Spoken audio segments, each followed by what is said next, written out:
Selamat pagi Bapak Ibu Saudara yang dikasihi oleh Tuhan. Salam sejahtera dalam kasih Tuhan Yesus Kristus. Mari kita mulai hari kita dengan menyembahan dan mendengarkan firman-Nya. Bapa, pegang tanganku,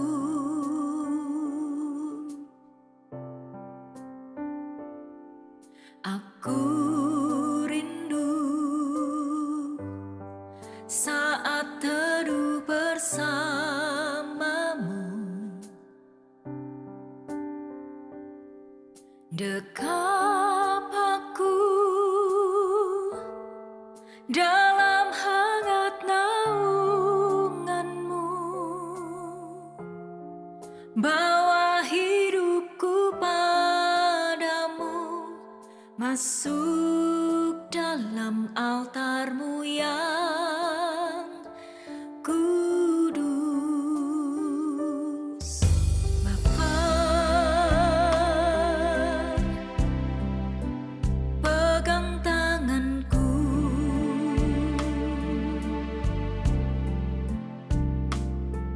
aku rindu tinggal di dalam hatimu.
Haleluya, puji Tuhan. Shalom, selamat pagi Bapak Ibu yang diberkati oleh Tuhan.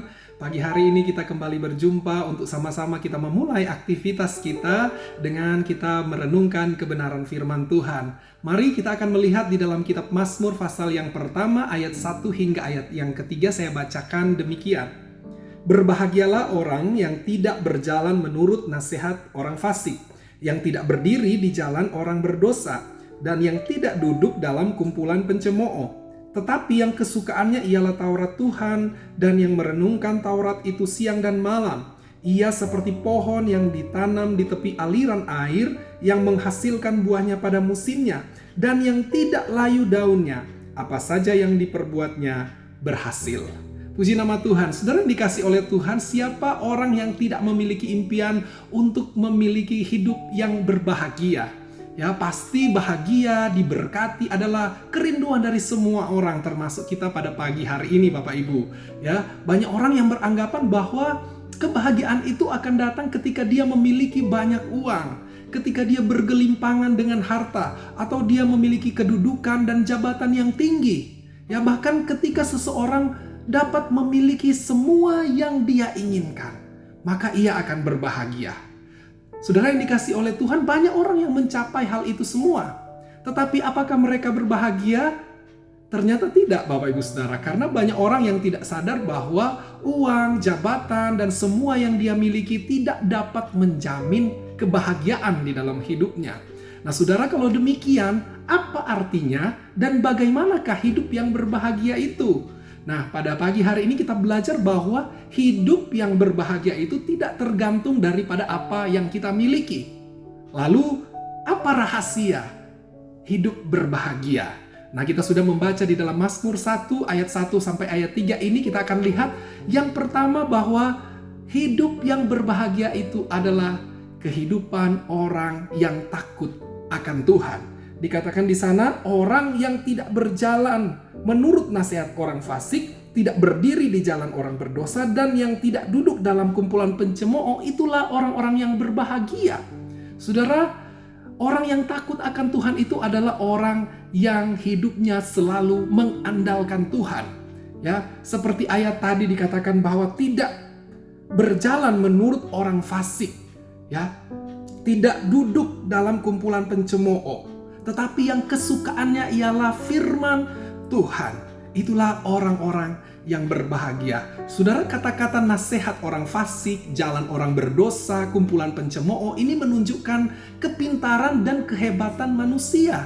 Ya, dan yang suka kepada hal-hal ini, yang mengandalkan itu di dalam kehidupannya, dia tentu tidak akan berbahagia. Kebalikan dari ayat ini. Nah saudara, hanya orang-orang yang takut akan Tuhan, yaitu yang selalu mengandalkan Tuhan di dalam hidupnya, yang suka dan cinta kepada firman Tuhan, merekalah yang akan berbahagia.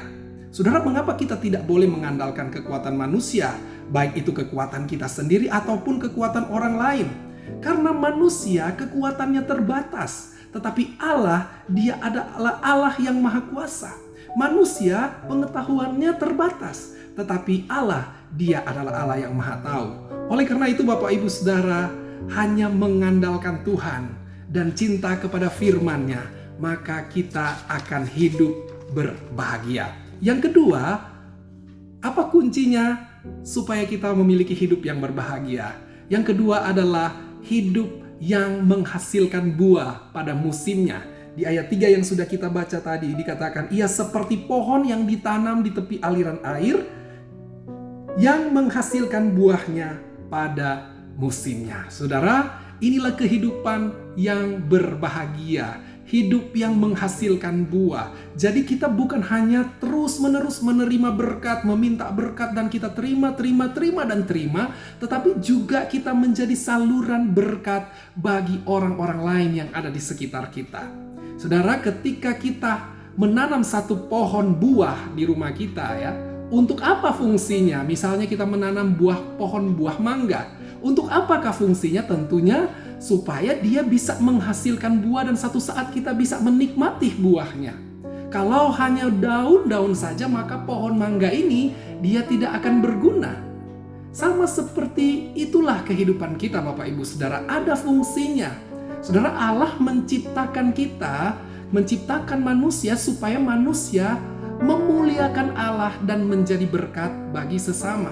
Itulah arti berbuah, yaitu menghasilkan sesuatu yang memuliakan Allah. Ya, hidupnya, sikapnya, tutur katanya memuliakan Allah dan menjadi berkat bagi sesama. Saudara-saudara yang dikasihi Tuhan, bukan hanya itu, tetapi setiap pemberian Tuhan yang Tuhan percayakan kepada kita, talenta, jabatan, harta, dan apapun itu, kita mau pakai untuk memuliakan Tuhan dan untuk memberkati banyak orang. Saudara-saudara yang dikasihi Tuhan, hidup kita akan terasa puas kalau kita memuliakan Tuhan, kalau kita menjadi berkat bagi sesama, menghasilkan buah, bisa dinikmati oleh Tuhan dan bisa dinikmati oleh sesama. Oleh karena itu, saudara, pagi hari ini saya mau berkata, jangan lupa bahagia, yaitu takutlah akan Tuhan, andalkan Tuhan selalu, hiduplah memuliakan Tuhan, dan jadilah berkat bagi sesama. Maka kebahagiaan sejati yang dari Tuhan akan tetap menjadi bagian kita semua. Puji nama Tuhan, demikian firman Tuhan. Mari sama-sama kita berdoa. Terima kasih buat firman-Mu pagi hari ini Tuhan. Sungguh Engkau baik dan sangat baik bagi kami. Engkau menjamin kebahagiaan bagi kami ketika kami mengandalkan Tuhan, ketika kami hidup berbuah bagi Tuhan. Tuhan yang akan terus berkarya di dalam hidup kami. Berkati sepanjang hari ini, sukacita, damai sejahtera menjadi bagian kami semua. Di dalam nama Tuhan Yesus kami sudah berdoa dan mengucap syukur. Haleluya. Amin. Selamat pagi, Tuhan Yesus memberkati kita semua.